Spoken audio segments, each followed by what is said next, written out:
What's up? This is your host Non-Fungible TC, Non-Fungible today and Non-Fungible tomorrow, and welcome to another week. And it's beginning to look like Christmas. You have Christmas parties, you have people, submitting for the annual leaves and taking the annual leaves to, spend time with family.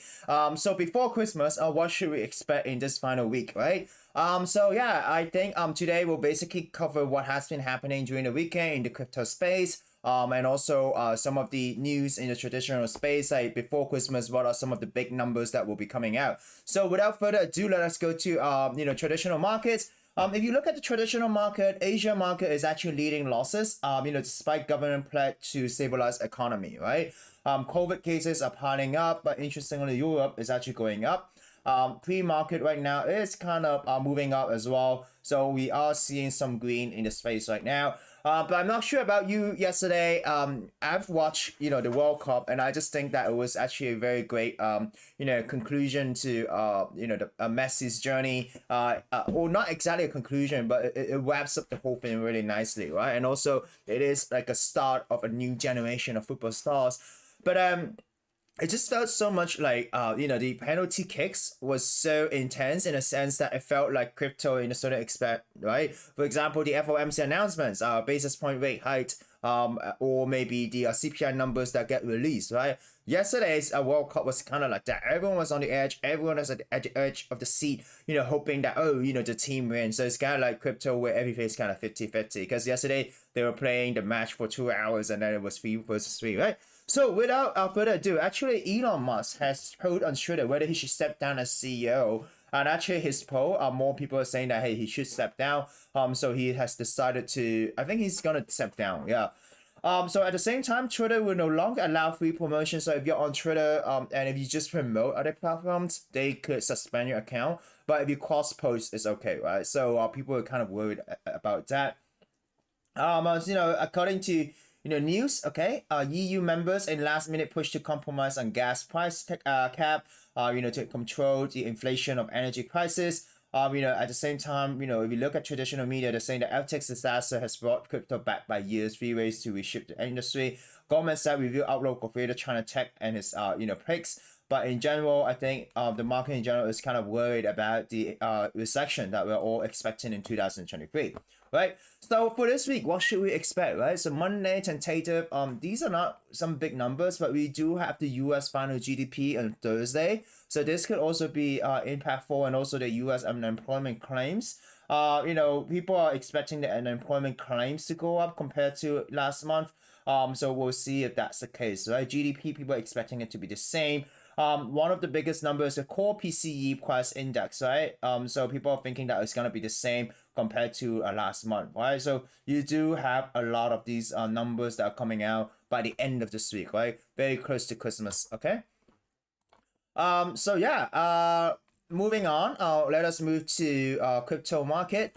If you look at the crypto market, global crypto market cap is at 807 billion, which is a 0.13% decrease. Bitcoin has actually dropped and moving sideways since we kind of talked about the show last week. Bitcoin 16,740, Ethereum at 1,186, right? So, last week you kind of had the FOMC CPI numbers. We felt like inflation is, the Fed is still tightening, right? So that is why, and also you have all of these negative things coming out in the crypto market, which I will share very shortly.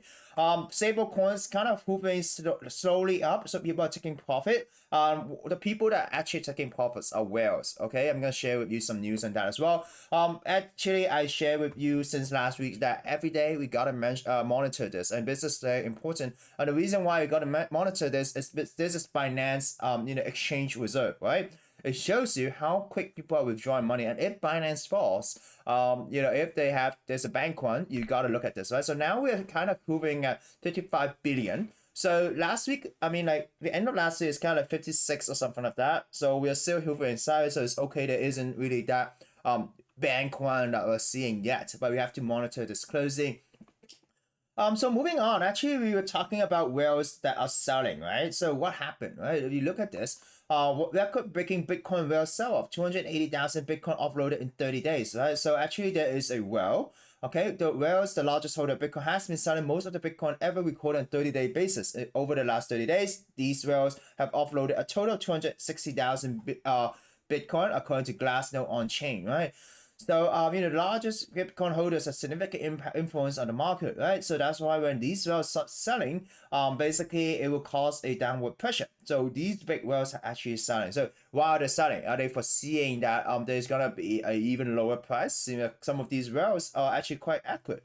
One thing that I want to share with you that OKX, which is a crypto exchange, actually pairs user withdrawals for over 7 hours during the weekend. Now the reason for that is actually because the cloud service had an issue. So actually they were using Ali Cloud, and and therefore so Ali Cloud broke down during the weekend, and then they actually blame it in the incumbent Hong Kong carrier's PCCW data center, right?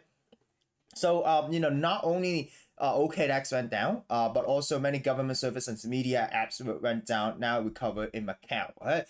So it really shows you, the infrastructure that OKX is actually using, which is Ali Cloud. So I just want to raise this to you during this weekend.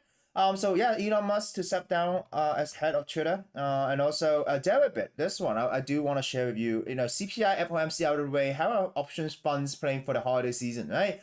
So expect a quiet period. A seller of Jan 140 to 14 to 20,000 strangle X 500 blah blah. What does it mean, right? So DOV volume has decreased, but systematic selling still exists with funds with large AUM, right? So what they're saying is that people are still systematic selling, so systematically selling, right? Puts buyers expect fear further downside, right? March plus June call spread bots on the surface bullish, but more complex than appear. So people are kind of bullish in March and June, but it's actually more complex than appear, right? So buying OTM call, selling ring call, also bought with attached futures, right? Sometimes a large fund will attach futures to assist the market maker in pricing without data risk, and then delta risk and unwind, right? In such case, call spread bullish spots, but the fund has intention to keep futures. So all spread advantages are called smart. Right? These are actually very technical. If the latter, this is efficient way to buy volume. First buy March avoids depressed near LV and closer to 3 months LVC charge. I really have no idea what they're saying. But on the surface level, March could be bullish, but there's more people are hedging risk. I think that's the biggest takeaway from this. So another thread which is interesting is Binance insolvent, right? 4 critical facts about current Binance FUD, right? The Mazda FUD claim of Binance Bank 1 insolvency, 2.1 billion FTT statement on CNBC and BUSD, right? So Mazda sub all crypto audits, not just finance, right? So this is a Mazda's problem according to B Viking, right? So Mazda could have stopped crypto audit because they felt it was too risky, right? So auditing companies refusing to work does not mean they are insolvent, right? Claims of a bank one, so finance 55 billion. So this was actually posted 2 days ago. So it's kind of hovering sideways in terms of how much money Binance has right now. The bank one isn't as crazy as the one that we saw in FTX, because they do have everything transparent with the proof of reserve to kind of reassure people, right? Blockchain leader Ernst & Young, say had a colleague test the initial proof of reserve and say that the number adds up. Okay, not an official audit and so on, but someone with credibility. Even CoinDesk, crypto quant Nansen attest to Binance proof of reserve. Okay, so processed over 14 billion in withdrawal this week and still is okay. Okay, or half of this is in 1 day. So they're saying that hey, actually, they could support this. Actually, I just wanted to share this article. Interesting because it shows you a different aspect. Because just to be honest, there's a lot of thought related to Binance, but it's always good to see different views. Okay, so one thing that could be causing the downward pressure is DCG tokens are selling down hard. GBTC broke below 8 on Friday. It's been 30 days since Gemini interest was paid. There's a queue period that we're causing that threshold, right?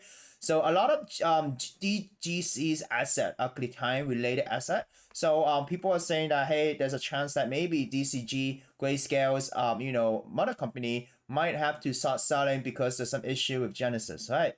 We covered Genesis trading before. So that's why people are worried, right? So Wu Blockchain also said this. Past 24 hours crypto market fallen by 6%. This was actually 2 days ago. In line asset drop, and liquidation amount reached 234 million. That's why you have these liquidations going down, like these huge wick down.